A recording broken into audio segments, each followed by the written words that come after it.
Olá, BPM Friend! Outro dia eu recebi um direct lá no Instagram da Deca. Se você ainda não está seguindo o Instagram, o Facebook, o LinkedIn da Deca, você está perdendo várias chances da gente interagir, certo? Mas eu recebi um direct lá dizendo assim: Andréia, o meu cliente não sabe como ele quer o to-be dele. E agora? Como é que a gente sai desse imbróglio? Você também já passou por isso? Comenta aqui pra mim quais foram os casos em que você teve dificuldade com o cliente na hora da melhoria de processos. E vem comigo que eu vou te contar como é que a gente resolve essa salada.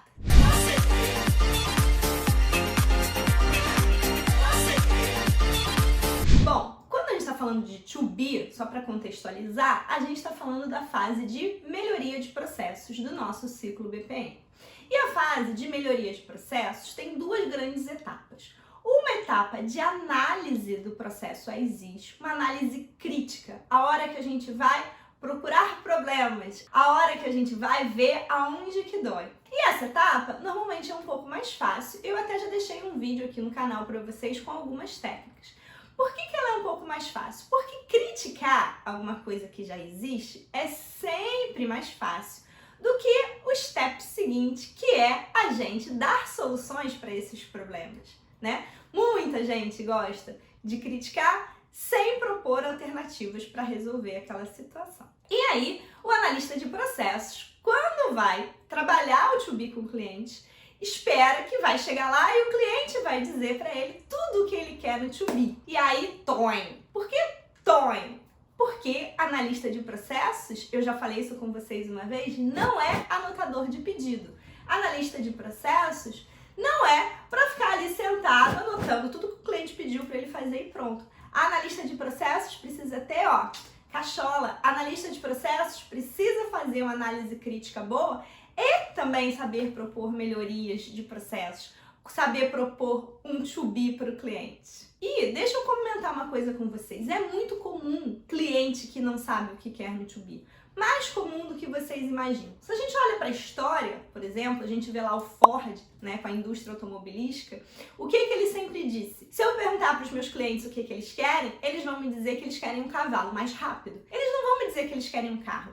Eles nem sabem o que é um carro. Eles não conhecem, eles nunca usaram, eles não imaginam os potenciais. Quem imagina isso sou eu. Então eu não vou dar um cavalo, eu vou dar um carro. Ou o nosso famoso Steve Jobs, né, que também sempre comentou sobre isso. Se eu perguntar para as pessoas se elas querem um iPhone ou um iPad, elas vão dizer que não, elas nem sabem o que é isso, elas nunca usaram, elas hoje não têm essa necessidade. E aí, anos depois, a gente vê aí a gente totalmente dependente desses aparelhinhos. Então, não é necessariamente o cliente que sabe tudo o que ele quer no to-be, é nosso trabalho como analistas de processos. Eu vou contar um caso real para vocês que aconteceu com a gente numa empresa. A gente tinha um trabalho de fazer melhoria de processos, só que não era só processos. Era um projeto que combina aquele tripé que eu tanto falo com vocês, pessoas, processos e tecnologia.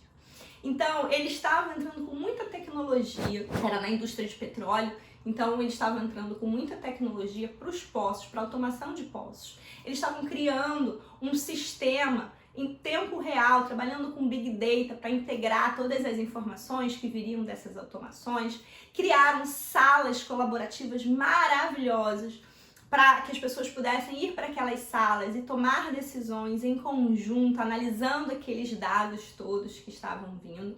Então era um projeto com um investimento de milhões. Só que para isso precisava também melhorar os processos e precisava engajar as pessoas. E vocês adivinham o que acontecia? Quando a gente chegava para as pessoas e perguntavam, bom, e agora? Você tem tudo isso, como é que vai ser o to-be? Todas elas diziam, não, mas eu não preciso desse dado em tempo real. Eu estou acostumada a coletar os meus dados uma vez por mês, isso para mim é o suficiente. Eu faço as minhas análises e tomo as minhas decisões uma vez por mês, isso é o suficiente. Aqueles clientes não conseguiam imaginar como é que seria o processo novo, a vida nova, dali para frente. Faz sentido isso para vocês? Vocês conseguem entender? E comentem para mim se vocês também já perceberam essa dificuldade na hora de fazer o to-be, a melhoria de processos de vocês. Contem os causos de vocês aqui nos comentários para mim, que eu adoro saber e eu leio tudinho. Bom, e aí vocês vão me perguntar, André, e agora? Como é que a gente sai desse imbróglio? Então, tem duas alternativas, né? Uma coisa que o analista de processos pode fazer para ajudar muito o cliente que tem essa dificuldade é levar o cliente a olhar para fora, conduzir, por exemplo, um projeto de benchmarking de processos. Pesquisar como é que está aquele processo naquela indústria, naquele mercado. E já deixei um vídeo anterior no canal aqui para vocês com várias dicas sobre como fazer benchmarking, certo? Isso normalmente ajuda muito os clientes que estão sem referência, que não sabem exatamente o que esperar ou como lidar com aquele processo novo. E a segunda alternativa, claro, é o analista de processos interagir com o cliente da seguinte forma: o cliente ele pode dar duas coisas importantes para a gente: as premissas e as restrições para o to be. O que eu quero dizer com isso? As premissas, ele pode dizer para você o que ele espera desse to be. Ele está fazendo esse to be por quê? Para reduzir custos? Para reduzir prazos? Para resolver um problema específico? Qual é a dor? Isso já ajuda muito a gente saber no que a gente vai mirar, qual é o objetivo daquele trabalho de melhoria de processos, certo? E o segundo item aí são as restrições. Então o cliente pode dizer pra gente: olha, você pode fazer uma melhoria de processo, mas a gente tem uma restrição orçamentária de tanto. Então não adianta você propor algo gigantesco, algo caro, algo que eu tenho que comprar um super equipamento, ou algo que eu tenho que implantar um sistema novo, porque talvez a gente não tenha dinheiro para isso. Ou ele pode dizer que tem uma restrição de prazo. Olha, a gente tem que fazer e resolver esse problema em tanto tempo, porque a gente vai ter uma auditoria, sei lá o quê, e a gente precisa já estar com isso resolvido. Então, ele pode colocar para você as restrições. Ou ele pode dizer assim: olha, faz o que você quiser, você tem carta branca, mas não mexe com a área tal, porque ali o negócio não vai funcionar. Então, ele pode te dar essas restrições. Não importa se você vai achar essas restrições boas ou ruins, mas pelo menos você já consegue delimitar um pouco da onde você vai atuar. E aí, a partir desse ponto, você vai atuar com um método. Então, o que você precisa saber? Como é que você, analista de processos, conduz essa melhoria de processos? E nesse ponto, eu vou te dar 4 dicas importantes para você fazer os seus projetos de melhoria, transformação e inovação de processos. Primeiro, lembrar de alinhar os processos com os objetivos estratégicos da empresa. Certo? Então, isso é muito importante. O que é que a gente vai fazer na hora do to be tem que ter esse alinhamento. Segundo ponto que é essencial, lembrar que você tem que, na hora de pensar o to be, propor processos transversais, processos horizontais e sair dos silos verticais funcionais das diferentes áreas da empresa.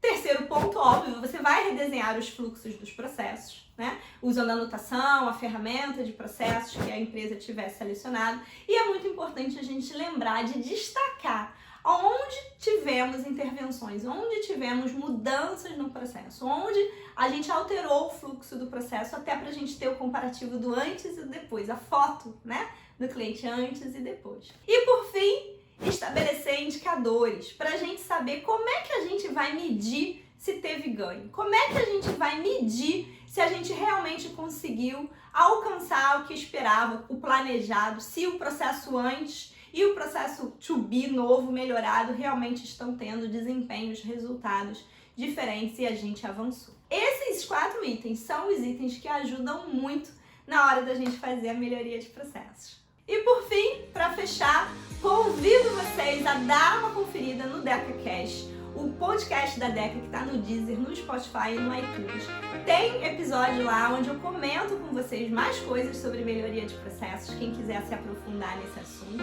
E eu quero que vocês comentem aqui para mim como andam os projetos de transformação e melhoria de processos de vocês, para eu saber o que vocês têm feito de bom por aí. Combinado? Fica de olho que quarta-feira que vem, 19 horas, a gente está de volta com mais um vídeo bacana da área de